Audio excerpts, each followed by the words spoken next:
Maghreb la décolonisation au Maghreb moom la ñuy wooye en même temps Afrique Nord Afrique du Nord moom la ñuy wooye en même temps Afrique blanche ñoom nee nañ dañoo xees. kon ñu dem grand 1 l'Algérie sous le régime colonial. L'Algérie sous le régime colonial.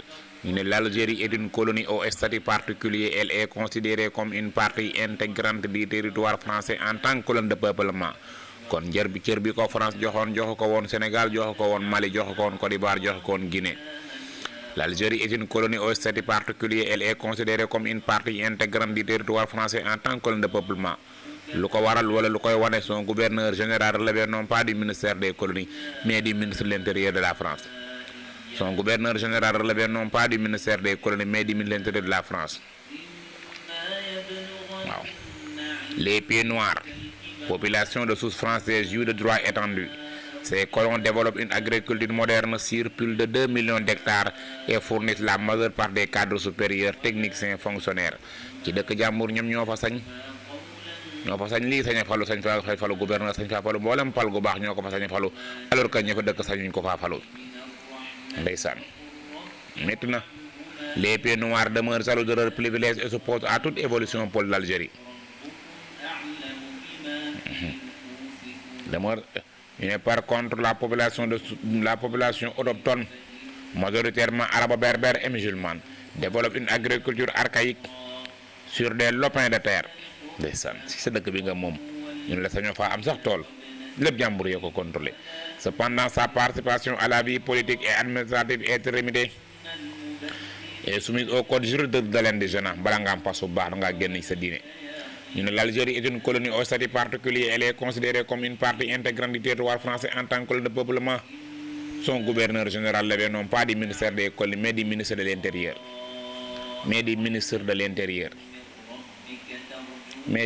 de l'Intérieur. La population autochtone majoritairement arabo-berbère et musulmane développe une agriculture archaïque sur de maigres lopins de terre. Cependant, sa participation à la vie politique administrative est très limitée. Elle est soumise au code juridique de l'indigène. Par contre, les pieds noirs, population de souche française, jouit de droits étendus. Ces colons développent une agriculture moderne sur plus de 2 millions d'hectares et fournissent la majeure part des cadres supérieurs, techniciens et fonctionnaires. Les pieds noirs demeurent jaloux de leurs privilèges et s'opposent à toute évolution pour l'Algérie. kon def naa ñaari version yëpp jiital naa bii wax ko fee jiitalaat bii waxaat ko fii pour ngeen gën koo comprendre. ndeysaan ñi moom dëkk bi juddoo ci dëkk bi màggee ci dëkk bi ñu ne leen du ngeen tekkee ci dëkk bi jàmbur ba jógee feneen moo ñëw tekkee ci dëkk bi moo tax ñu di woowee pied noir xam ngeen la may signifié grande naqar googu yëpp dana tax ay jéngumaan am jéngumaan yu jóg ndeysaan am ay xale yu fas jom ndeysaan xale yu góor xale jigéen yu fas jom ak i paay ak i mère yu fas jom ndeysaan pour na lii na fi dañ. Grande naissance du nationalisme algérien bu la neexee nga ne naissance et affirmation ñu dute gëm sa bopp. Naissance du nationalisme algérien ñu ne ces disparités de toutes sortes alimentent le mécontentement des musulmans parmi lesquels une conscience nationale s'éveille. Ces disparités de toutes sortes alimentent le mécontentement des musulmans parmi lesquels une conscience nationale s'éveille. ñu ne à partir des années 1920 et 30 trois tendances apparaissent dans le national algérien.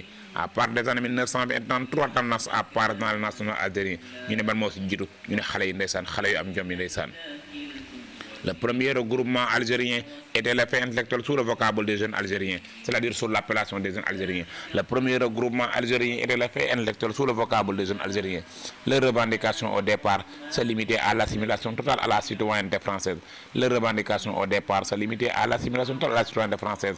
En 1927, Ben Jelloul et Ferhat Abbas créent la fédération des élus indigènes ndeysaan.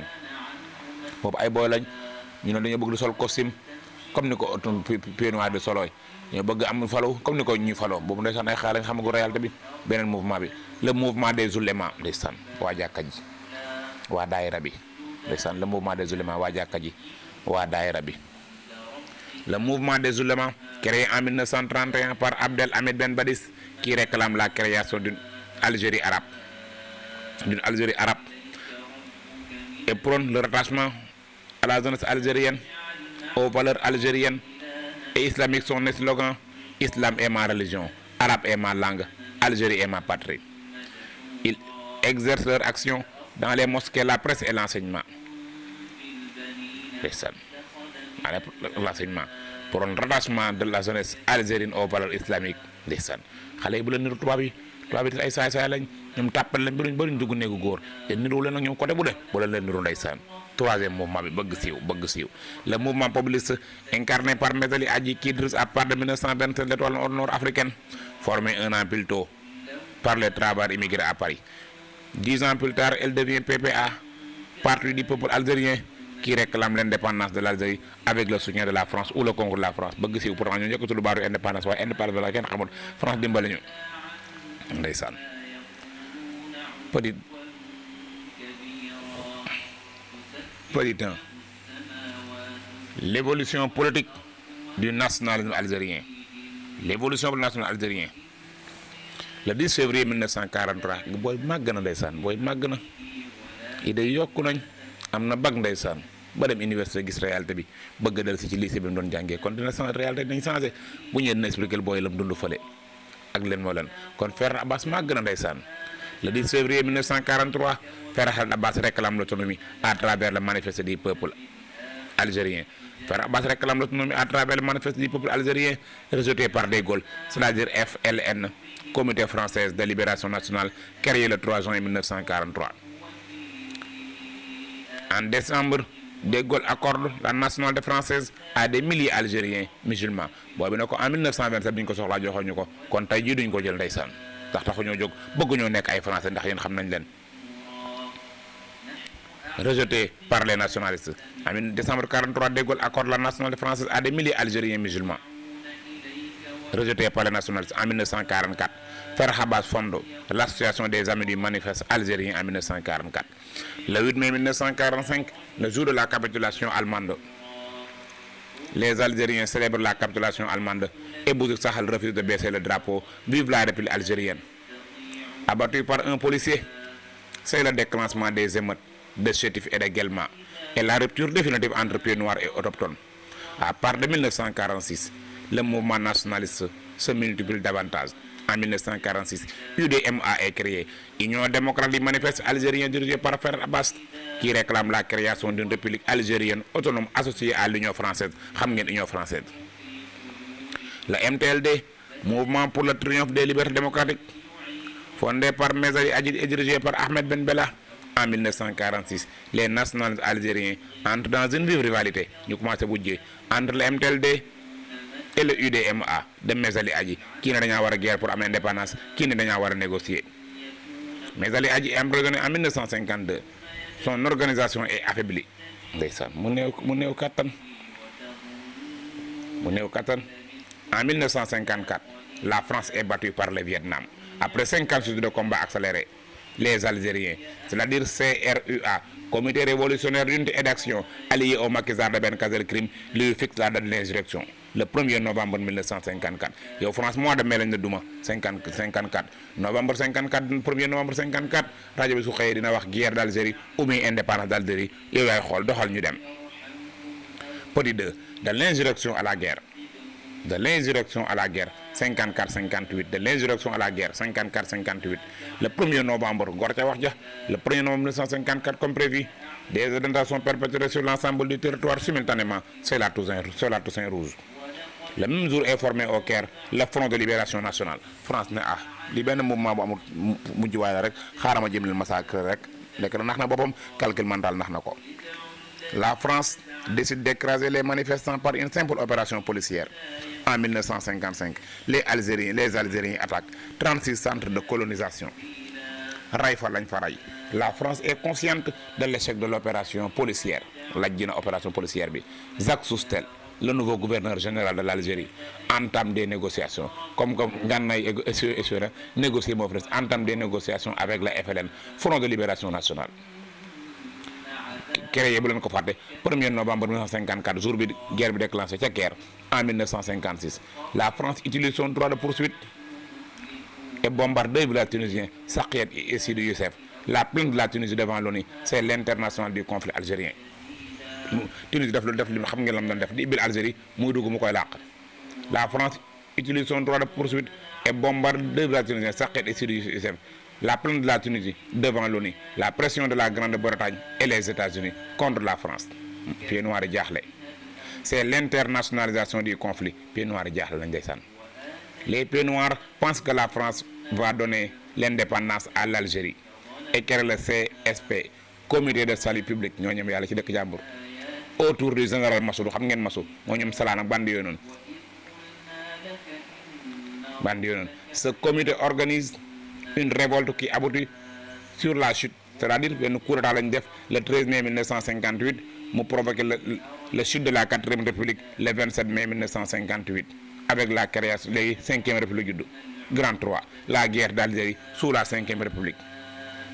Avec De Gaulle commence la 5e république le 4 juin 1958 il se rend à Alger et il prononce un discours ambigu je vous ai compris comprendre naa leen pour pieds noirs ñu la De Gaulle comprendre Algérie du am indépendance pour autochtone bi ñu la De Gaulle comprendre léegi Algérie am indépendance je vous ai compris qui laisse le doute planer sur ses intentions.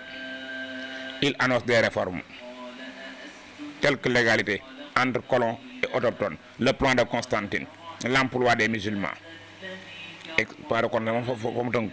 En 58, les Algériens créent le GPRA, gouvernement provisoire pour la République algérienne, dirigé par Farhad Abbas.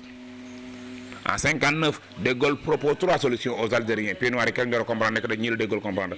3 solutions aux Algériens. Bis njëkk mooy lan sécession, francisation, l'intégration complète. Boobu moom toj naa ko ci kay. Sécession, francisation, l'intégration complète. Ces propositions sont rejetées par les pieds noirs qui organisent une manifestation pour obtenir le départ du général de Gaulle dans les affaires publiques.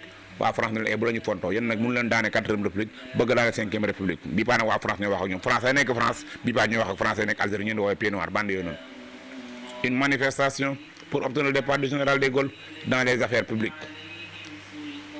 Mais la population française, c'est-à-dire la population métropolitaine, confirme l'option de Gaulle li De Gaulle def ñoo ko sant pieds noirs nañ jëm a jaar beneen pas. Du 22 au 25 avril 1961 Zouhoud Zeller Salaan organise un putsch et prend le pouvoir pour 3 jours en Alger mais le putsch échoue et FLN poursuit les négociations avec De Gaulle bu la neexee nga négociation longue et douloureuse aboutit sur les accords d'Évian aboutit sur les accords d'Évian 18 aboutit sur les accords d'Évian signés le 19 mars 1962 qui aboutit sur un référendum dont 90% des Français approuvent l'indépendance de l'Algérie boobu kat seen góor ñëpp dee nañ seen góor ñëpp ndeysaan dee nañ ñii dee nañ première guerre ñii dee deuxième guerre mondiale ñii dee guerre d'Indochine ñii Algérie bëgg leen rey jigéen ñi ndeysaan kuy tëdd sa lal yow donc yaa fay tëdd kon bu ñu waxee voté leen pour indépendance Algérie kat xam ngeen ne gars yi voté ngeen 90% des Français approuvent l'indépendance de l'Algérie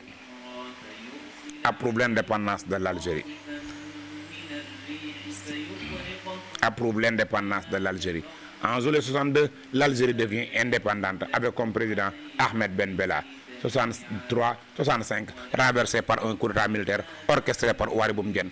kon bu ñu la laajee tey lan moo tax Algérie violente mun ngaa wax lii ñett yi moo tax Algérie violente Algérie moo nekk colonie bi gën a jege France proximité bi gën a jege France yi colonie proximité bi aussi Algérie colonie de peuplement la une part de la population française vivait en Algérie aussi bu leen fàtte son sous-sol est très riche surtout en hydrocarbures